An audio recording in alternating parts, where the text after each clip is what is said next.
Eleanor's body shot up, expression returning to her face. That was out of confusion and not out of anger. It's fine. Justice on our side. Hey guys, welcome back to Fudce playing World End Economica episode 2. I said that and Eleanor nodded. Avalon made their move because they were, without a doubt, a fraudulent corporation. Yet, perhaps because of the vastness of the lobby, my words seemed to echo flatly. The moon was a melting pot of evil. The justice of a single person was swallowed up so easily. Eleanor and I returned to the ship after preparations were finished. Eleanor, still petrified, lay down as if overtaken by illness. I stayed by her side, still holding her hand, until she fell asleep. But the reason for this was completely different from my reasons just a moment ago. The monitor was ablaze without news of a popular analyst's corruption. Justice was on our side. It should have been. Thinking of this, I left Eleanor, who was sleeping as though she'd been fainted, and closed the bedroom door behind me.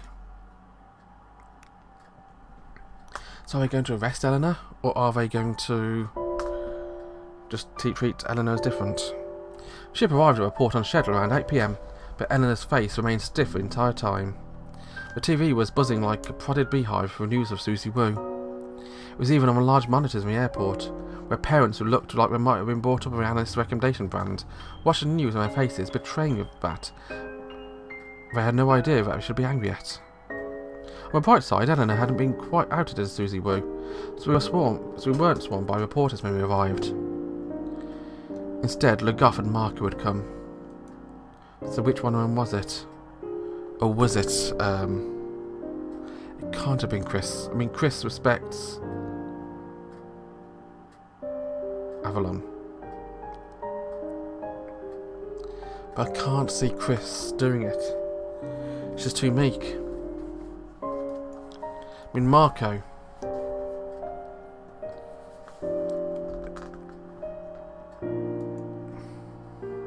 Or did the butler do it? That's the question.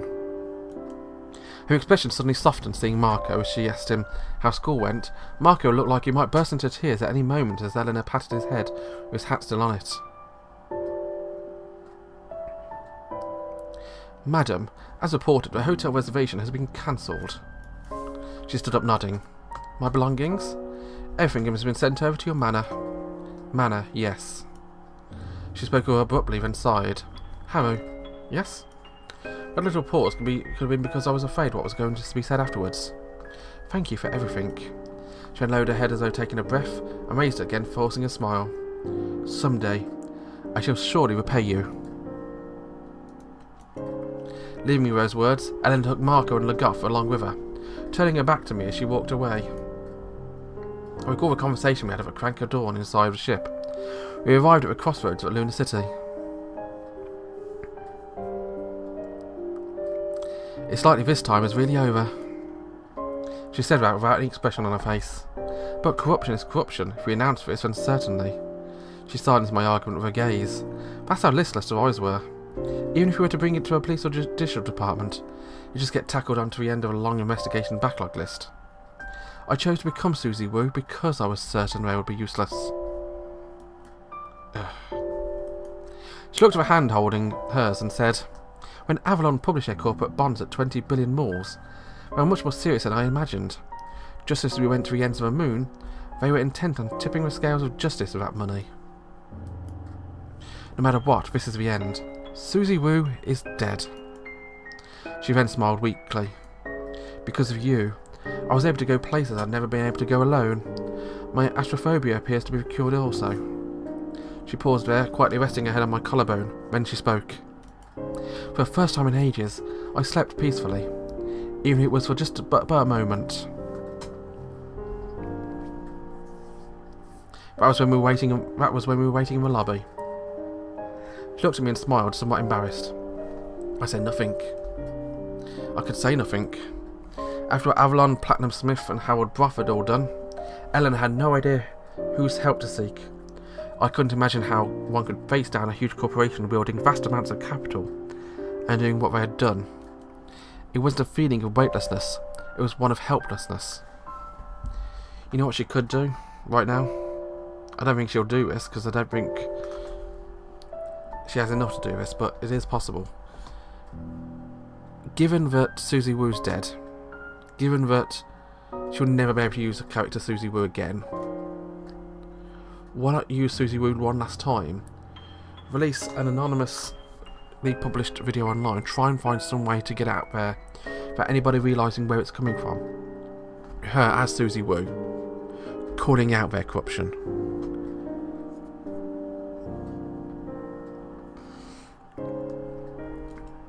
That's when I realised that Eleanor's dream was many times, dozens of times, larger than I could even imagine. We ended up being pushed all the way back to a starting line. But hadn't we gained something? If I didn't believe that, I would probably have crumpled to my knees at that point. Welcome home. Chris's greeting to me when I returned to a church was hesitant after she saw my face. I just gave a small nod, pulling up a chair from a table near the kitchen, sitting down. I didn't even have energy to return to my own room. Susie was dead, but Avalon lived on. I couldn't accept this absurdity. She looked at me, cradling a tablet. I was certainly in no shape to socialise with Chris. Eleanor is... When Chris said that, I remembered she, too, knew that Eleanor was Susie Wu. She went home. Legoff and Marco were with her. I see. Chris said that, but she didn't sit down. She looked rather awkward. Not going to the office today either? I asked her reluctantly. No. Legoff said today wouldn't be a good time. Well, it is true.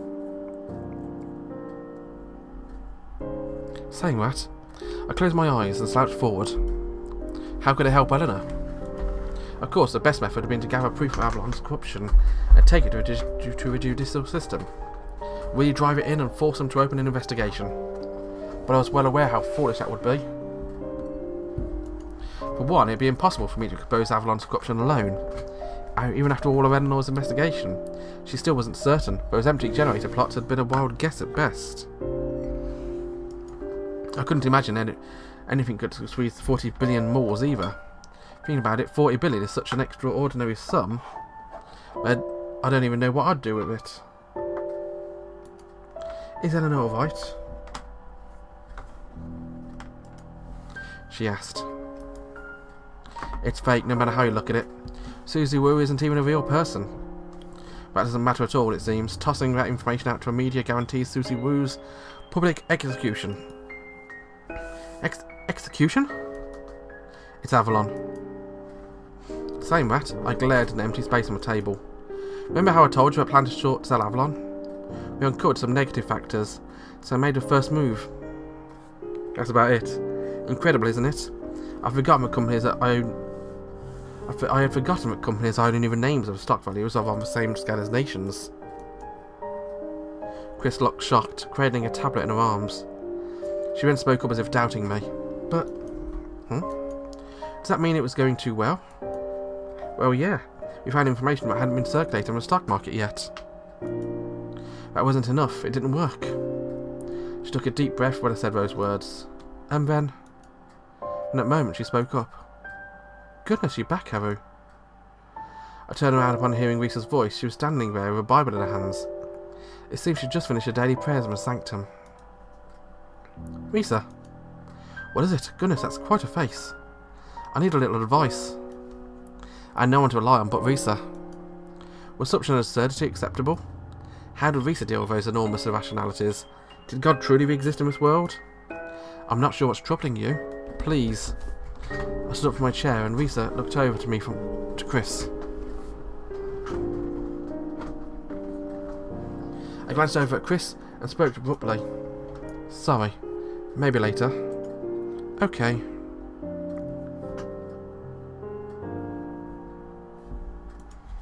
She cradled a tablet, giving a sullen reply.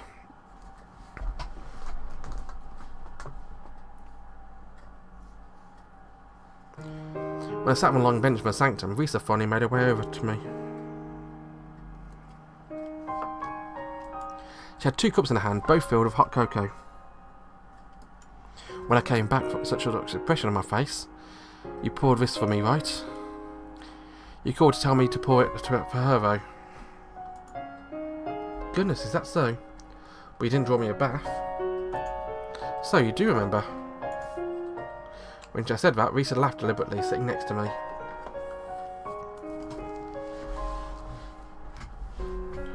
Well, what can your big sis do for you? Deliberately half closing her eyes, she pushed her body up closer to mine. 4 years ago, I would have thought this was a little more than annoying teasing. As I was, I felt like I could just bury myself in her arms. Does God truly exist? When I looked at Risa, she was just as she always was. That mischievous smile never left her face. She took my words and gazed straight on. When drinking a cocoa, she spoke. He does. But she hastily supported the cup in my hand as I began speaking and became animated. The contents splashed a bit, spilling over Risa's hand, and placed it on my front pew. Sorry, your hand. No, it's fine. It's nothing.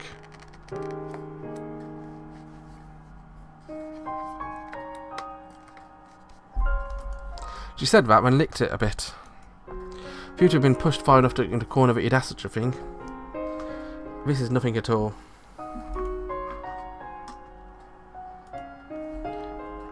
It was hard to believe his words readily. I sounded more like an errant lie that rings well in one's ears. But I knew that Risa was serious. Risa never did truly become angry, even after I made her lose everything. There is a God. If there's not, why would I crawl my way to the moon and wear a silly get-up? But the world doesn't make any sense. Those seeking justice fall prey to traps, and only fools get their way. How can there be a God? It's written in the Bible. Through him all things were made, and without him nothing was made that has been made. No, that childish crap. Haru will get angry. I shrunk into my shoulders when Risa said that. I surely was a child in front of Risa. She smiled, deliberately placing her index finger on her lip, looking off to her side to show that she was thinking. It's true. He resides in all of us, but I do understand what you're trying to say. In real life, he doesn't simply lend a hand to help us carry heavy loads. She sipped her cocoa and she said that, her smile curling into a snide grin as she faced across the far side of her sanctum. Of course, there are many ways to express one's faith, and everyone defines God in their own way. Saying that while wearing a nun's habit is seriously dangerous, though.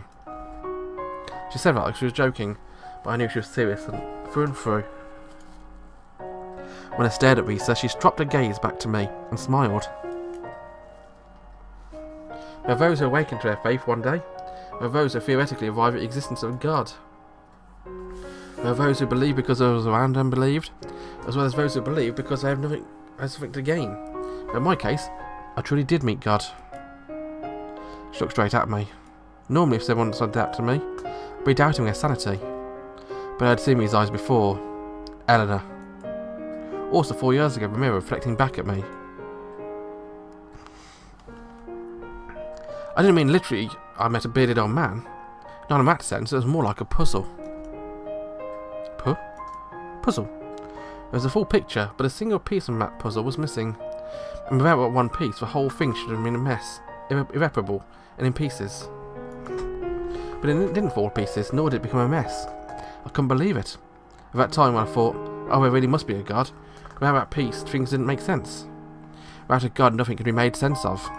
But it's not luck, it's something otherworldly. I couldn't help but believe that someone directed me here. I couldn't imagine that something would happen conveniently like that. I couldn't imagine there would be truly anything other than God. God is always by your side, truly. Here was Risa, Luna City University graduate, more outstanding than anyone else, professing without a doubt that God existed. But the way she looked when she said it was so wonderful. I could only see her as a solid presence. This must be what we call faith. And aware of it, you see, because I thought that I could give a little bit of more fortune to others, in those who would consider it irrational, by being a servant of God, taking the runaways, and helping those in trouble. That's why I'm a moon. Here, no one cares for their fellow man.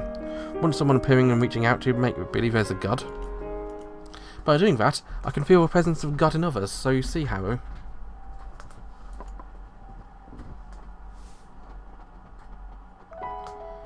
She put down her cup and embraced me. There was no fervour or affection, no reason or ulterior motive. She was doing it because she felt she should be. It was an almost terrifying feeling of gratitude when I was on the receiving end. When you rush out to the aid of one in need, they surely see the Lord is on your side. That's why, even if you can't see him, This is another very precious meaning of a word. The Lord is always with you, but isn't said very often. When she finished speaking, I noticed the church was awfully quiet. No, that wasn't it. That noise in my mind was gone.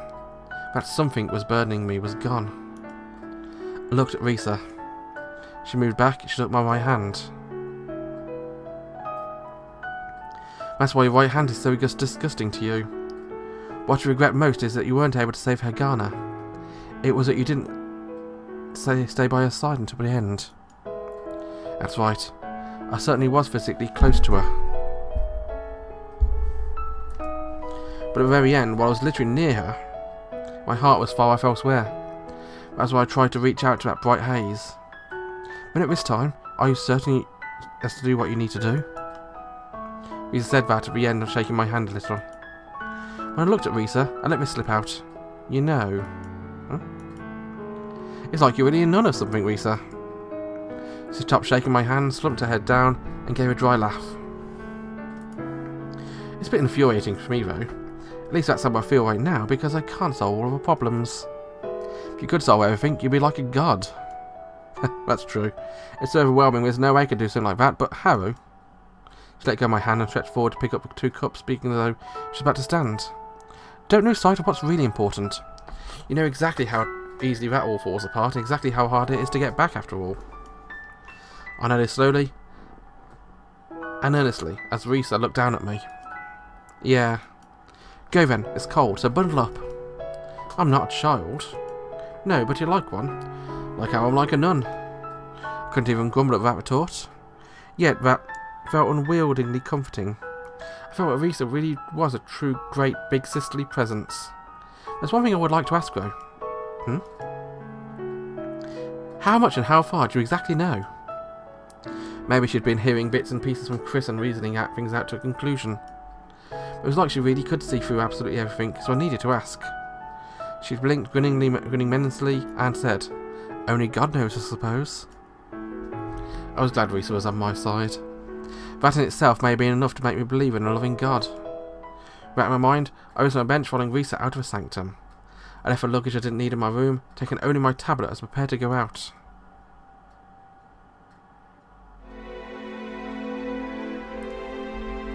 I think that's going to call it for today.